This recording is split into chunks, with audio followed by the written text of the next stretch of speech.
ශ්‍රී ලංකාවේ සුන්දර ගම්මාන අතරින් කෘෂි කර්මාන්තයට නව අරුතක් එක් කරන අපූරු ප්‍රදේශයක් ගැන අද අපි සොයා බලමු. මේ තමයි පොළොන්නරුව දිස්ත්‍රික්කයේ හිඟුරක්ගොඩ ආශ්‍රිත කුමාරගම ප්‍රදේශය. මිනේරියට ආසන්න ග්‍රාමීය පරිසරයක පිහිටි සුන්දර ගම්මානයක්. නිල ලේඛනවලද කුමාරගම හිඟුරක්ගොඩ ප්‍රදේශයට අයත් ප්‍රදේශයක් ලෙස සඳහන් වේ. මෙම වීඩියෝවෙන් අපි බලන්නේ මල් වගාව, ගොවි පවුල්වල ජීවන රටාව, මල්වල ආර්ථික වටිනාකම, සුන්දර මල් වර්ග, සංස්කෘතික භාවිතයන් සහ සංචාරකයන්ට මෙහිදී අත්විඳිය හැකි දේවල් ගැනයි. මල් වගාවෙන් සුන්දර වන ගම්මානය කුමාරගම වැනි ග්‍රාමීය ප්‍රදේශයක මල් වගාව කියන්නේ ලස්සන මල් නිපදවීමක් පමණක් නොවේ. එය පවුලකට ආදායමක් ලබා දෙන ව්‍යාපාරයක්. ගෙවත්තකින් හෝ කුඩා ඉඩමකින් ආරම්භ කර ක්‍රමයෙන් විවිධ මල් වර්ග වගා කර වෙළඳපොළට ගෙන යා හැකි. උදෑසන හිරු එළියත් සමග මල් වත්තකට ඇතුළු වූ විට දකින්න ලැබෙන වර්ණවත් දර්ශනය අපූරුයි. රතු, කහ, සුදු, රෝස, දම් සහ තැඹිලි වර්ණවලින් පිපෙන මල්, කොළ පැහැති පත්‍ර සහ ග්‍රාමීය පරිසරය එකට එකතු වූ විට කැමරාවට අමතක නොවන දර්ශන ලැබෙනවා. කුමන මල් වර්ග දකින්න පුළුවන්ද? මල් වගා කරන ප්‍රදේශවල වගා කරන මල් වර්ග ගොවියාගේ වෙළඳපොළ ඉල්ලුම, කාලගුණය සහ වගා ක්‍රමය අනුව වෙනස් විය හැකි. රෝස මල්, ඇන්තූරියම්, ජබෙරා, මැරිගෝල්ඩ්, ක්‍රිසන්තමම්, ජැස්මින් වැනි මල් වර්ගවලට අමතරව දේශීයව ජනප්‍රිය මල් සහ විසිතුරු ශාකද දැකගත හැකි. මල් වර්ගයක් තෝරා ගැනීමේදී ලස්සන පමණක් නොවේ, වගා කිරීමට අවශ්‍ය ජලය, හිරු එළිය, පස, උෂ්ණත්වය සහ වෙළඳපොළ ඉල්ලුම වැනි කරුණුත් වැදගත්.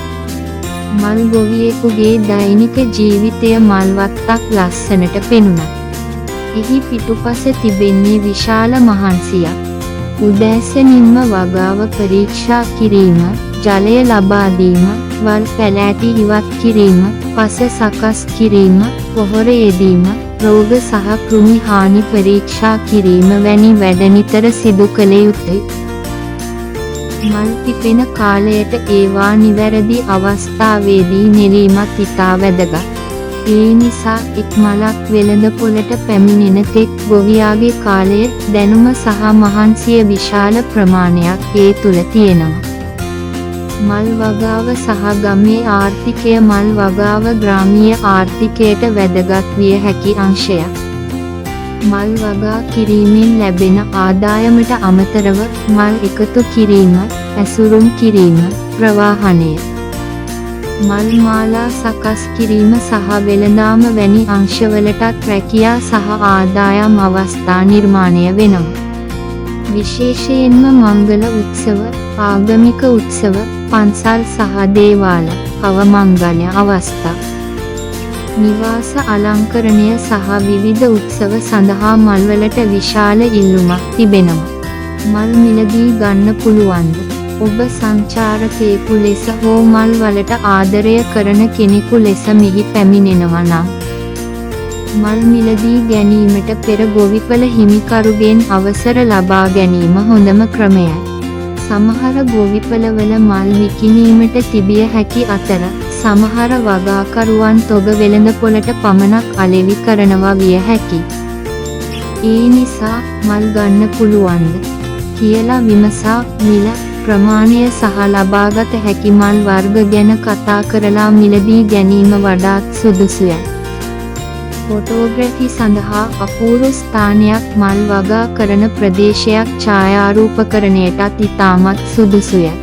උදෑසන මල් මත රැඳී තිබෙන පිනිබිඳු, හිරු එළියට විවෘත වන මල් පෙති, මල් අතරින් පියාසර කරන සමනලුන් සහ කෘමීන්, මේ සියල්ල මැක්‍රෝ ෆොටෝග්‍රැෆි සහ නේචර් ෆොටෝග්‍රැෆි සඳහා අපූරු දර්ශන ලබා දෙනවා.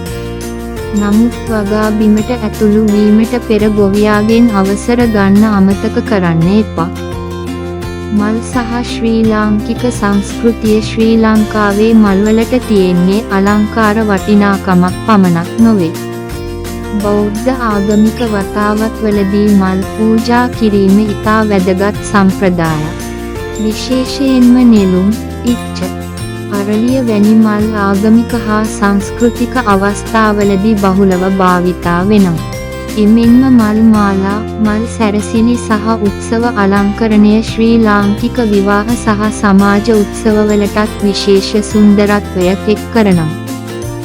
ගමේ ජීවිතය සහ ස්වභාවික පරිසරය කුමාරගම සහ මිනේරිය ආශ්‍රිත ප්‍රදේශවල ග්‍රාමීය පරිසරය කියන්නේ තවත් සුන්දර අත්දැකීමක්. වගාබිම්, ගස්වැල්, ගමේ මාර්ග, කුඩා නිවාස සහ කෘෂිකර්මාන්තය සමග බැඳුණු ජන ජීවිතය කැමරාවෙන් දැක ගන්න පුළුවන්. ඒ නිසා මල් වගාව පමණක් නොව ගමේ මිනිසුන්ගේ දෛනික ජීවිතය සහ කෘෂිකාර්මික සංස්කෘතිය ගැනත් අවබෝධයක් ලබාගත හැකියි. සංචාරක මාර්ගෝපදේශය ඔබ කුමාරගම මල් වගා ප්‍රදේශය නැරඹීමට යනවා නම් උදෑසන හෝ සවස වැනි සීතල කාලයක් තෝරා ගැනීම වඩාත් පහසුයි. සැහැල්ලු ඇඳුම්, සුව පහසු සපත්තු, ජල බෝතලයක් සහ කැමරාවක් රැගෙන යන්න. වගා බිම්වලට අවසර නොමැතිව ඇතුළු නොවන්න. මල් කඩා නොගන්න, ශාකවලට හානි නොකරන්න, කසල නොදමන්න. මතක තබා ගන්න, මෙය ගොවීන්ගේ ජීවනෝපායයි. කුමාරගම මල් වගා ගම්මානය අපට පෙන්වන්නේ ශ්‍රී ලංකාවේ ග්‍රාමීය කෘෂිකර්මාන්තයේ තවත් සුන්දර පැත්තක්. එක් පැත්තකින් වර්ණවත් මල්වල සුන්දරත්වය, අනෙක් පැත්තෙන් ගොවීන්ගේ මහන්සිය. ඒ අතරින් මල්වලට බැඳුණු ආගමික සම්ප්‍රදායන්, උත්සව සංස්කෘතිය සහ ග්‍රාමීය ආර්ථිකය. මල් වත්තක පිපෙන සෑම මලක් පිටුපසම කෙනෙකුගේ මහන්සියක්, බලාපොරොත්තුවක් සහ ජීවනෝපායක් තියෙනවා. ඒ නිසා ඊළඟ වතාවේ ඔබ මිනේරිය සහ හිඟුරක්ගොඩ ප්‍රදේශ හරහා ගමන් කරන විට මේ සුන්දර ග්‍රාමීය පරිසරය දෙස ටිකක් වෙනස් විදිහට බලන්න. මල්වලින් වර්ණවත් වූ මේ ගම්මානය ශ්‍රී ලංකාවේ ගොවි ජීවිතයේ සුන්දරත්වය සහ අපේ සංස්කෘතිය එකට හමුවන අපූරු ස්ථානයක්.